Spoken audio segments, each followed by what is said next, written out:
എൻ്റെയും എൻ്റെ കുടുംബത്തിൻ്റെയും ഹൃദയം നിറഞ്ഞ ക്രിസ്മസ് ആശംസകൾ നേരുന്നു. അപ്പോൾ ഇന്ന് നമ്മൾ വന്നേക്കുന്നത് നല്ല അടിപൊളി ഒരു ബീഫ് കറി ആയിട്ടാണ് കേട്ടോ. ഇടുക്കാച്ചി ഒരു ബീഫ് കറിയാണ് നമ്മൾ തയ്യാറാക്കുന്നത്. അതിനായിട്ട് നമ്മളൊരു 3/4 കിലോ ബീഫ് എടുത്തിട്ടുണ്ട്. എല്ലും കരളും എല്ലാം കൂടെ ചേർത്തിട്ടുള്ളതാണ് ഇത് എടുത്തിട്ടുണ്ട്. ഇനി നമ്മൾ ഇതിൻ്റെ കൂടെ എടുക്കുന്നതെന്ന് പറഞ്ഞു കഴിഞ്ഞാൽ ഒരു 3 സവാള എടുത്തിട്ടുണ്ട്. 3 സവാള, ചെറിയ സവാളയാണ് എടുത്തേക്കുന്നത്. 3 ചെറിയ സവാള നീളത്തിൽ അരിഞ്ഞത്, 4 പച്ചമുളകുണ്ട്, പിന്നെ കുറച്ച് ഇഞ്ചിയും വെളുത്തുള്ളിയും ചതച്ചെടുത്തിട്ടുണ്ട്, കുറച്ച് കൊച്ചുള്ളി ഉണ്ട്, പിന്നെ കുറച്ച് തക്കാളി ഉണ്ട്. തക്കാളി എന്ന് പറഞ്ഞാൽ ഒരു 3 ചെറിയ തക്കാളി അതും അരിഞ്ഞെടുത്തിട്ടുണ്ട്. ഇനി നമുക്കൊരു കുക്കർ എടുക്കാം. കുക്കറിനകത്തോട്ട് നമ്മൾ വെളിച്ചെണ്ണ ഒഴിച്ചു കൊടുക്കാം. നമ്മൾ വെളിച്ചെണ്ണ തന്നെ എടുക്കാൻ ശ്രമിക്കുക കൂട്ടുകാരെ.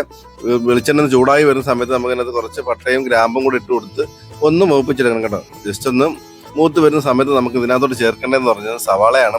നമ്മൾ പരിഞ്ഞിട്ട് സവാള ഉണ്ടല്ലോ, ആ സവാളയും കൂടെ ചേർത്ത് അതിൻ്റെ കൂടെ തന്നെ നമ്മൾ ചേർക്കുന്നതെന്ന് പറഞ്ഞു കഴിഞ്ഞാൽ ചെറിയ ഉള്ളിയാണ്. ചെറിയ ഉള്ളിയും കൂടെ ചേർത്ത് കൊടുത്തിട്ട് നമുക്ക് നല്ലോണം ഒന്ന് വഴറ്റിയെടുക്കാം. സവാള ചെറുതായിട്ടൊന്ന് വഴുന്ന ഒരു സമയത്ത് നമ്മൾ നേരത്തെ 2ആയിട്ട് കീറി വെച്ചിട്ടുണ്ട് 4 പച്ചമുളക്, അതും കൂടെ നമുക്ക് ഇതിൻ്റെ കൂടെ ഇട്ട് കൊടുത്ത് നല്ലോണം ഒന്ന് മൂപ്പിച്ചെടുക്കാം. നല്ലോണം ഒന്ന് മൂത്ത് വരുന്ന സമയത്ത് നമുക്ക് ഇതിനകത്ത് ചേർക്കണമെന്ന് പറഞ്ഞാൽ നേരത്തെ നമ്മൾ ചതച്ച് വെച്ചിരിക്കുന്ന നമ്മുടെ ഇഞ്ചിയും വെളുത്തുള്ളിയാണ്.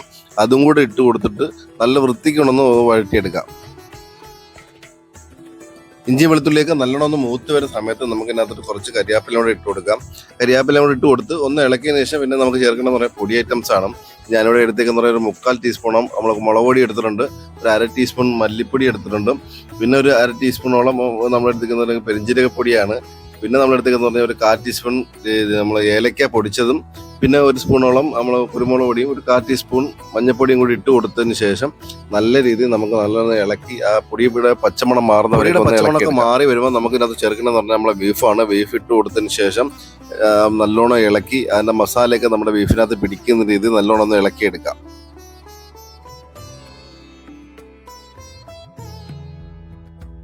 പാകത്തിനനുസരിച്ചുള്ള ഉപ്പും കൂടെ നമുക്ക് ചേർത്ത് കൊടുത്ത് ഇതേപോലെ തന്നെ ഒന്നും കൂടെ ഒന്ന് ഇളക്കിയെടുത്ത് മിക്സ് ചെയ്തെടുക്കാം.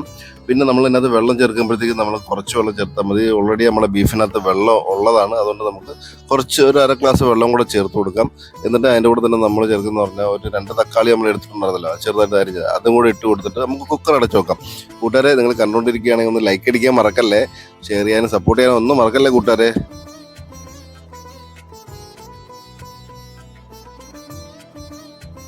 ഏകദേശം നമുക്കൊരു 5 വിസിലിനോളം മതിയാവും. എൻ്റെ കുക്കറിൽ ഞാനിപ്പോൾ ഹൈ ഫ്ലെയിമിലിട്ട് 1 വിസിലും 4 ലോ ഫ്ലെയിമിലിട്ട് 4 വിസിലും അടിച്ചപ്പോഴത്തേക്ക് നമ്മുടെ ബീഫ് കൂടെ റെഡിയാക്കി കിട്ടിയിട്ടുണ്ട്.